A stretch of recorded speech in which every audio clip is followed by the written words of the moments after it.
Y entramos de lleno en la campaña electoral con la columna de economía de hoy. Recibimos al economista Germán D'Agosto. ¿Cómo estás, Germán? ¿Cómo andas, Julieta? ¿Todo bien? ¿Todo bien?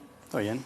Bueno, pobreza infantil es algo que se ha hablado un montón. ¿Tenés para hablarnos de eso también tú? Sí, y voy a recurrir a un informe que usaste hace algunas semanas, que es un informe de UNICEF, y de alguna manera lo que estamos poniendo sobre la mesa es la necesidad de desplegar justamente con más intensidad políticas orientadas a generar o atacar todas las dimensiones que hacen a la pobreza, y no solo la pobreza monetaria, ¿sí? En particular, en el marco de la cruzada quijotesca de Cristina Lustenberg, ¿sí? Volvemos a repasar esto. Acá tenemos un gráfico que básicamente relaciona los ingresos per cápita de los países y la pobreza, la tasa de pobreza infantil. Este es el universo que vos representaste de 40 países de ingresos medios y ingresos medios altos, ¿sí? Y lo que nos pone justamente es una situación sumamente incómoda porque nos confirma cosas que ya sabemos, y es lo mal que salimos parado. La pobreza infantil en Uruguay, la tasa del 20% que calculamos en el INE es la tasa de pobreza absoluta. Es absoluta en tanto refiere a si el hogar supera o no supera un umbral, ¿sí? La tasa que recurre el informe de UNICEF, que nos pone en una situación peor porque es una pobreza del 31%, es relativa.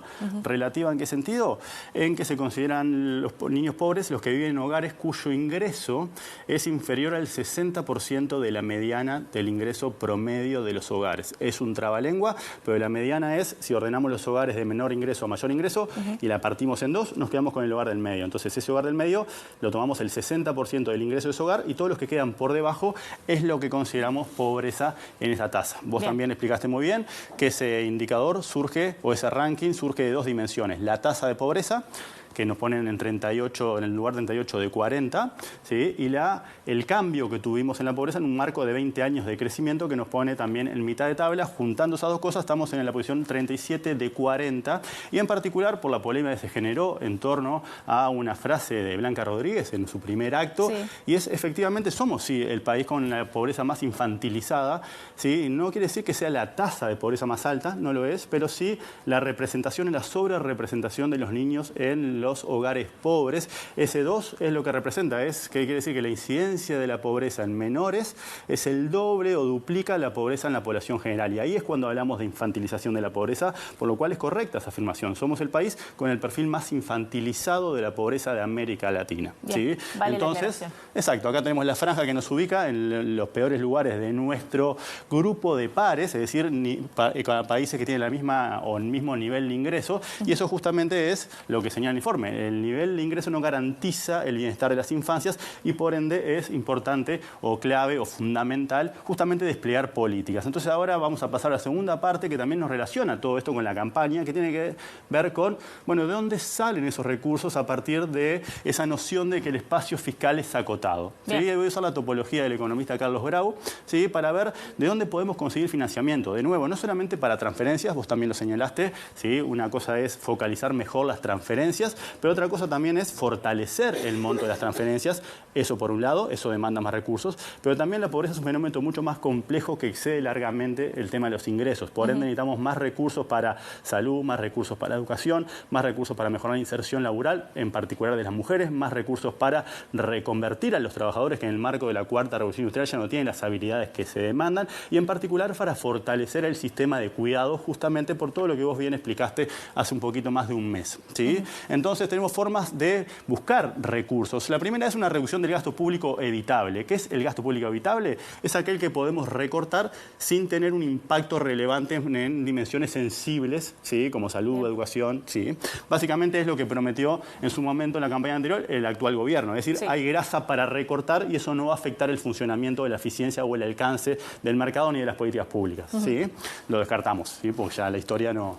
Desvestir un impuesto para vestir a otro, es decir, no modificar necesariamente la estructura o la carga tributaria, pero sí tratar de inclinar la masa hacia los impuestos que son justamente directos y no indirectos, porque los impuestos directos como el IRPF o el IVA son los que le dan progresividad al sistema. Por el contrario, el IVA es lo que se lo saca, es un impuesto regresivo, ¿sí? Ahí tenemos el antecedente de la reforma de 2007. Y eso nos lleva a la discusión si en Uruguay es alta o baja la presión tributaria. Y eso de vuelta, acá el cuadro lo que nos muestra es, bueno, dime con quién andas y te diré quién eres, por citar también la frase de este economista. Y acá tenemos en Uruguay estamos en el medio de lo que son los países de la OCDE y de lo que es Latinoamérica, ¿sí? Acá tenemos la carga de impuestos, la carga asociada a seguridad social y la suma de las dos columnas, ¿sí? Por eso lo de dime con quién andas, bueno, ¿te querés parecer más a los países de la OCDE o te querés parecer más a los países de Latinoamérica? Dependiendo de la respuesta, bueno, ¿qué tan alta o qué tan baja es la valoración que tiene cada uno de la carga tributaria que hay? ¿Sí? O sea que una reformulación de impuestos es otra de las cosas. Incremento de fondos, es decir, de fondos públicos. ¿De dónde sacamos eso? Mayor crecimiento. Si miramos para adelante, el panorama es poco auspicioso, es decir, Uruguay no va a crecer más del 3% en el mediano plazo y eso supone que por ahí no vamos a tener recursos excedentarios como para destinar a todas estas prioridades, ¿sí?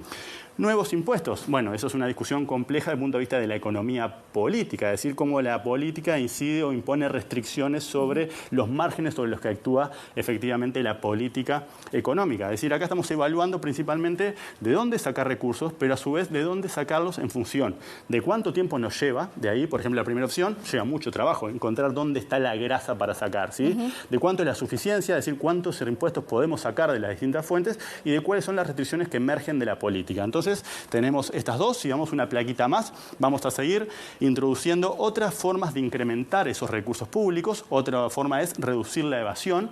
Por ejemplo, acá carecemos de datos porque la DGI no está publicando esta información. El IVA, por ejemplo, tenía una evasión de 40% y ahora tiene una evasión del 15%, que seguramente sea menor en función del avance tecnológico. Y en el IRAE teníamos una de 49%, que es parecido a lo que tenemos en el resto del mundo, ¿sí? Acá tampoco se pueden mejorar, pero tampoco hay recursos suficientes como para desplegar en todas esas dimensiones que dijimos que eran relevantes. Y vamos una más. ¿Sí? Lo que tenemos es la reducción del gasto tributario. ¿Qué es el gasto tributario? Es lo que el Estado deja de recaudar por favorecer determinado sector, determinada empresa o determinada actividad. ¿Sí? Básicamente, en Uruguay el gasto tributario es el más alto de América Latina, 6,8%, y hay que evaluar ahí si efectivamente estamos renunciando a ingresos fiscales y esa renuncia está justificada desde el punto de vista de los objetivos que son deseables socialmente, ¿sí? Fíjate que el monto es sumamente relevante como para de alguna manera empezar a mirar con mayor cuidado a ver dónde estamos resignando recursos públicos, ¿sí?